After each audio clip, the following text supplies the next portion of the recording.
Paz, Senhor, irmãos, tudo bem? Hoje estarei trazendo uma mensagem edificadora com o título Joio ou Trigo?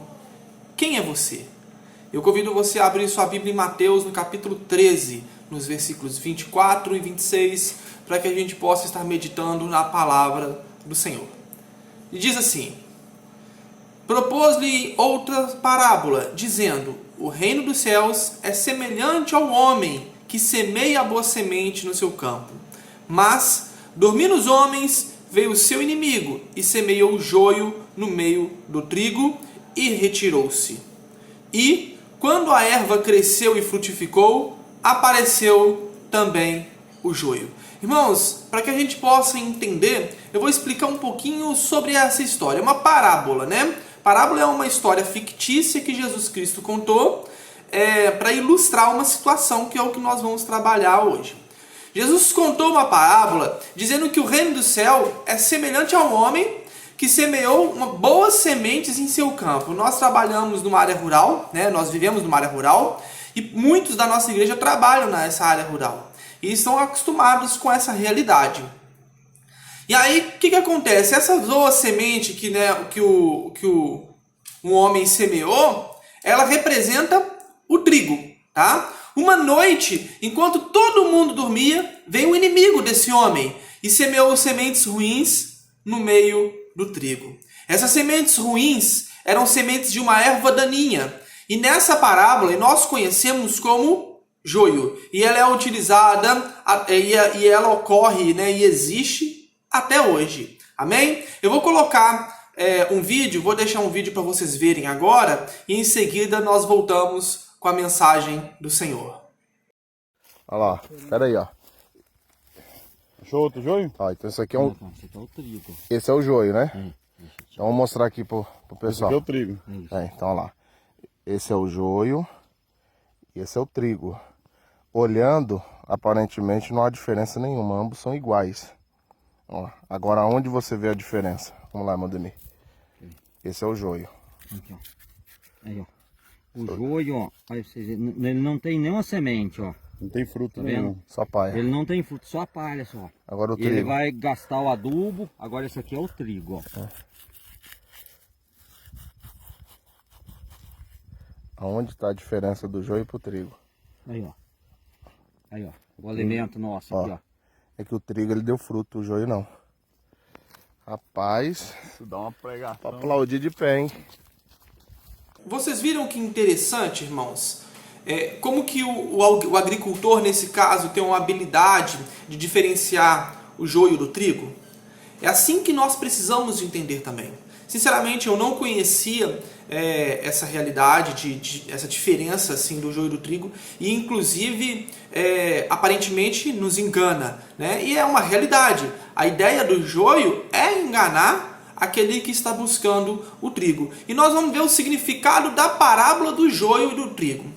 Nós podemos ver na própria Bíblia, lá em Mateus, que eu não vou ler essa parte dessa porção bíblica, lá em Mateus no capítulo 13, nos versículos 36 a 43, o próprio Jesus Cristo explicou o significado dessa parábola.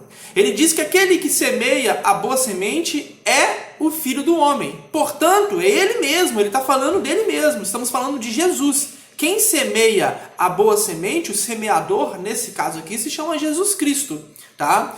O campo é o mundo, e a boa semente são os filhos do reino, e o joio são os filhos do maligno. Quer dizer, o campo é o mundo, a boa semente somos nós, os cristãos, tá? Aqueles que reconhecem Jesus Cristo, e o joio são aqueles que estão dentro da igreja, muitas vezes, se envolvem nas funções de uma igreja, mas são filhos do maligno.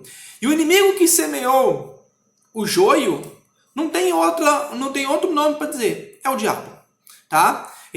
A ceifa, ou quer dizer, é a consumação do século. Quando tudo finalizar, vai vir a ceifa, vai vir a colheita. E os ceifeiros, ou quer dizer, aqueles que vão colher, são os anjos. São os que vão colher o joio do trigo e vão fazer essa separação, tá? Como característica, o joio é muito interessante, essa sua característica. Em seus primeiros estágios, né, no início, eu volto a dizer, eu não conhecia, então eu tive que estudar um pouco sobre o assunto. Enquanto ainda está em pequenas folhas, ele se assemelha bastante ao trigo. tá? E aí o que acontece? Torna-se inviável arrancar ela do meio do trigo, porque a gente, né, pode, por causa de arrancar o joio, acabar arrancando o trigo, tá? Até porque as semelhanças são muito grandes, mas elas param aqui. O que acontece? Depois que ela cresce, o joio começa a ser identificado como joio, que é o que nós vimos nesse vídeo que foi passado. E o joio pode ser hospedeiro de um fungo que produz toxinas venenosas, que podem causar efeitos gravíssimos se consumido por animais ou por humanos. É esse o grande risco do joio no meio do trigo. Pode contaminar as pessoas. Aquela pessoa que é joio dentro da igreja, no meio do trigo, ele é tóxico e perigoso e pode contaminar e matar as outras pessoas. Então tome muito cuidado quem você é e tome muito cuidado com quem você está do seu lado, porque o joio está em todo lugar. Biblicamente falando, eu tenho uma certeza e eu tenho respaldo para dizer isso. Características do joio homem. Nós vamos colocar agora o joio como um ser humano, tá? Que é o que a gente vai trabalhar e é o que Jesus Cristo quis dizer na sua parábola. Sem dúvida, o poder do joio do homem está na imagem. Ele quer se aparecer, tá? Ele meio que pratica, a gente chamaria isso de estelionato espiritual, tá? Quer dizer, ele está querendo ser alguém que ele não é. O joio parece ser trigo, mas não é. O joio quer ser sem ser. Ele quer ser trigo. Ele quer parecer como trigo, mas ele não é trigo. Ele é um santo na igreja. A aparência é ótima. Todo mundo está olhando para ele, que coisa, que homem maravilhoso, tá? Mas em casa, cheio de arrogância, trata mal a esposa, não dá atenção aos filhos, é negligente com os pais, não ajuda os irmãos, é mau vizinho, mau funcionário da empresa. Porém, ele tem uma habilidade fantástica. Enxerga defeito em todos à sua volta. Mas em compensação, nós agora vamos ver as características do trigo homem. E eu espero que você que esteja me ouvindo e vendo essa mensagem possa se encaixar perfeitamente em relação a isso. A característica principal do trigo é ser, em essência, ele é um trigo. Ele é um cristão. Ele é um servo.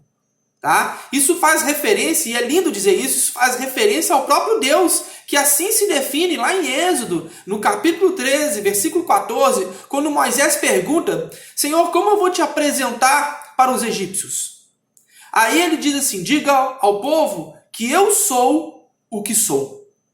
Ele é, e nós temos que ser.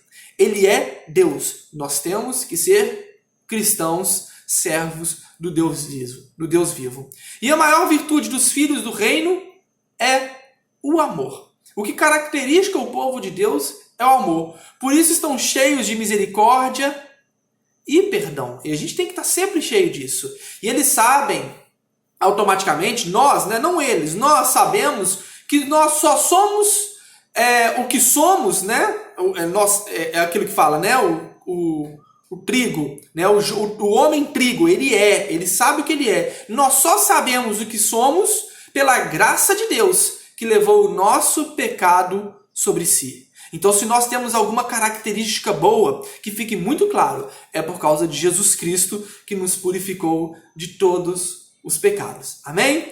Como conclusão, irmãos, para essa mensagem que foi inspirada pelo Senhor, para que eu possa trazer para essa noite, eu digo que, portanto, enquanto o trigo é base dos mais variados alimentos, né, e é certo que na sua casa tem alguma coisa feita por trigo, o joio é uma erva daninha. Tá? Então nós vamos pegar o trigo e vamos aproveitar vamos aproveitar o trigo e fazer alimentos com trigo. Mas com o joio não tem o que ser feito. Ele tem que ser arrancado. Mas ao amadurecer, quando as espigas são formadas, a semelhança dos dois, né, que eles são muito parecidos, mas quando eles amadurecem, a semelhança entre as duas sementes acabam. É o que acontece na realidade cristã. Quando as pessoas começam, o cristão, né, na verdade vamos dizer assim, aquele que está dentro da igreja, não necessariamente o cristão, está dentro da igreja, e ele começa a amadurecer, nós vamos diferenciá-lo do joio para o trigo.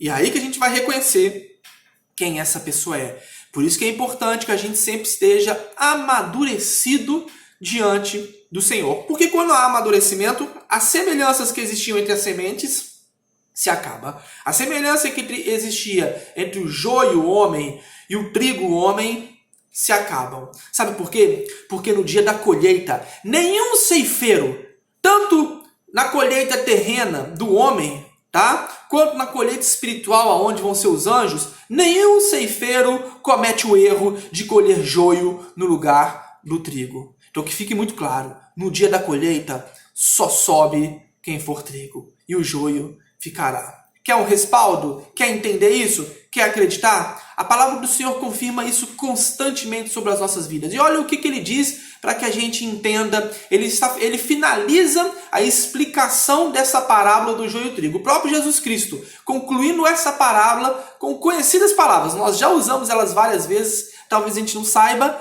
que ela está lá em Mateus, no capítulo 13, versículo 43, finalizando essa parábola, que diz assim: aquele que tem ouvidos, então ouça. Então eu te convido para ouvir e praticar aquilo que você tem aprendido. Amém? Vamos orar? E em seguida eu estarei impetrando a bênção apostólica. Senhor Deus, meu Pai, obrigado, Senhor, mais uma vez, por nos dar a esperança de saber que um dia o Senhor separará o joio do trigo. Porque hoje nós praticamos a boa obra, lutamos pelo Senhor, corremos para alcançar a vitória e andamos no meio muitas vezes de joios que nos decepcionam. Mas, Senhor, nós sabemos que a separação vem do Senhor. É o Senhor que separará o certo do errado, o joio do trigo. E nós estamos aqui nos entregando, Senhor, para fazer parte da Tua obra, parte da Tua ceifa, porque um dia queremos ser resgatados pelo Senhor. Te agradecemos, Senhor, por tudo que o Senhor tem feito e ainda fará através do nosso único e suficiente Salvador de nossas vidas, o nosso Jesus Cristo. Amém e amém. Que a graça do nosso Senhor Jesus Cristo, o amor de Deus e as doces consolações que provém do Espírito Santo de Deus estejam sobre todos aqueles que aguardam ansiosamente a volta do nosso Senhor Jesus Cristo. E você que está me ouvindo, diga amém. Deus os abençoe, irmãos.